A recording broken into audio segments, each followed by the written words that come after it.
What's good, YouTube? It's Nas, and we back with another video. Road to 300 subscribers, of course. And today's video, we're going to be talking about, as you can see in the title, Victor Oladipo. And Victor Oladipo was on top of the NBA world for 2 seasons before his injury ended up fucking up his whole career. Like, it pushed back everything. He turned into this role player, and also news that he's still trying to make an NBA comeback. So he's healthy and again now. He made a run when the Heat were in the finals in 2023, but he ultimately ended up getting injured, and he hasn't been back in the NBA really since. And he's trying to make a comeback again, and he was a good role player for that team. So I feel like he could still come back and help out a team. He says it too. So let's just get into his career. His rookie season for the Orlando Magic in the 2013-14 season, he averaged 14 points, 4 rebounds, and 4 assists. And this Oladipo, I remember, he was explosive. He was doing everything. Like, the three-pointer wasn't there yet, obviously, but he was still young. He was still developing on the Orlando Magic. His second season, 2014-15 season, he averaged 18 points, 4 rebounds, and 4 assists. Still steadying on to this development path that he was ultimately placed on by the Orlando Magic. In his last season in Orlando, in the 2015-16 season, he averaged 16 points, 5 rebounds, and 4 assists. And this was before he was ultimately traded for Serge Ibaka, and that would end up impacting his career for one season. He thought Orlando really believed in him, and all he wanted was a team that believed in him. And the Magic did draft him, but they gave up on him so easy. Like, in hindsight, back then when Oladipo was an all-star, I would say people were looking at the Magic like dumbasses, and they were still dumbasses, because ultimately Serge Ibaka ended up leaving the Magic and going to Toronto, where he ended up winning his championship. So they traded a young player who eventually became an all-star and one of the best players in the league for a rental, which doesn't really make sense in hindsight. But in 2016-17 season with the Oklahoma City Thunder, Oladipo averaged 16 points, 4 rebounds, and basically 2.5 assists.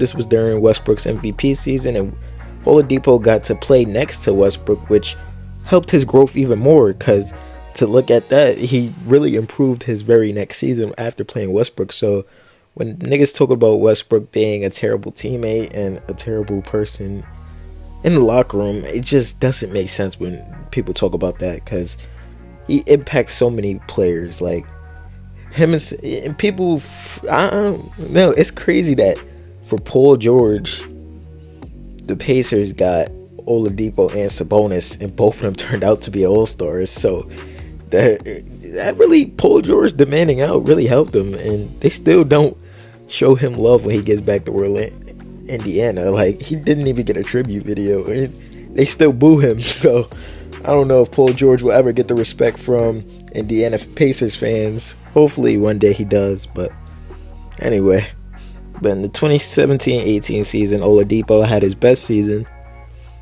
This was when he really broke out of his shell, the season I was talking about. He averaged 23 points, 5 rebounds, and 4 assists. And this Pacers team was one game away from beating LeBron James and going to the second round. They went to Game 7. Ultimately, LeBron ended up hitting a game winner in one of those games. So if he never get that game winner, it goes to overtime, and the Pacers, most likely or not, they win the game. But Oladipo was doing everything this season. Like, he was playing mad defense. I'm pretty sure, or when we get to the accolades at the end of this video, he was a first-team All-NBA defender this season. So, and he had the offensive game. The three-pointer was finally there that he was developing. He could go in the paint and go dunk on you because he was still explosive. And he was in the dunk contest this year. He did that crazy 520 or 720. I forgot. But this season was just so special. And Victor Oladipo ended up being one of my favorite players in the league. After, obviously, I was a Westbrook fan, so that made me a Thunder fan at the time. And Oladipo getting traded, this gave him the opportunity for him to lead the Indiana Pacers, and he really broke out. Like, I don't think anybody expected the Pacers to be a playoff team right after trading Paul George, their franchise guy, their player that they drafted, and a superstar. And Oladipo really came out and showed, yeah, I don't need Paul George, I got me. And he really went out to the world and proved that he was one of the best players in the league. And I'm pretty sure he was a top 20, top or borderline top 15 player in the league at that point, and he couldn't be stopped. The only person that stopped him was LeBron James, and that was 2018 LeBron, which people obviously say was his best season. But in the 2018-19 season, everything would go downhill for Victor Oladipo. He played 36 games, he got injured, and he's really never been the same. Like, man, that season, he averaged 18.5 points per game, 5.5 rebounds, and 5 assists. He was an all-star before the all-star break, so he ended up being a 2-time all-star in those 2 seasons. And it really sucks because right before that season, every season before that, he played 80 games, 72 games, 72 games, 67 games, 75 games, and then the injury happens and he plays 36 games. But he ended up making a comeback, and in the 2019-2020 season, he averaged 27.5. Nah, he didn't average 27.5. I'm bugging. He averaged 14.5 points per game, 4 rebounds, and 3 assists. And I remember watching that game when Oladipo hit the game-winning shot, and that shit was just so tough because everything he's went through to that point, like, to come back and everything that has happened throughout his career, he just wanted the team to believe in him. As soon as they believe in him, he breaks his leg. So his luck was just not good at all, bro. But final season in Indiana, the 2020-2021 season, he played 9 games for Indiana. He averaged 20 points, 6 rebounds, and 4 assists. He obviously didn't want to play Indiana no more. He went to Houston. He averaged 21 points per game, 21 points per game, 5 rebounds, and 5 assists in the 2020-2021 season. That was when the Rockets had this disgusting squad of John Wall, Victor Oladipo, DeMarcus Cousins, trying to convince James Harden to come back and play for them. And they thought this was the good old days, the 2010s, the way they were constructing this roster. Like, it was obvious that shit wasn't going to work. But he went to Miami, where he wanted to contribute to winning. And for 4 games in Miami, he averaged 12 points, 3.5 rebounds, and 3.5 assists. In the 21-22 season, played 8 games. He got injured again. He averaged 12.5 points per game, 3 rebounds, and 3.5 assists.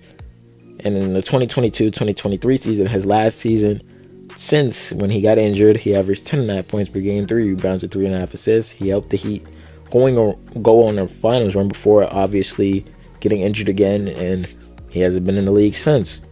Victor Oladipo's accolades speak for themselves. When he was on top of the world, like, he was a 2-time All-Star in 2018-19, All-NBA third team in 2018, All-Defensive first team in 2018, Most Improved Player in 2018, NBA Steals Leader in 2018, All-Rookie first team in 2014. And it just shows how good he was, bro. But I hope you guys enjoyed this video about Victor Oladipo. Hopefully he can make an NBA comeback again. I got some videos right here. If you enjoyed this video you just watched, video on the right, video on the left, and click on it.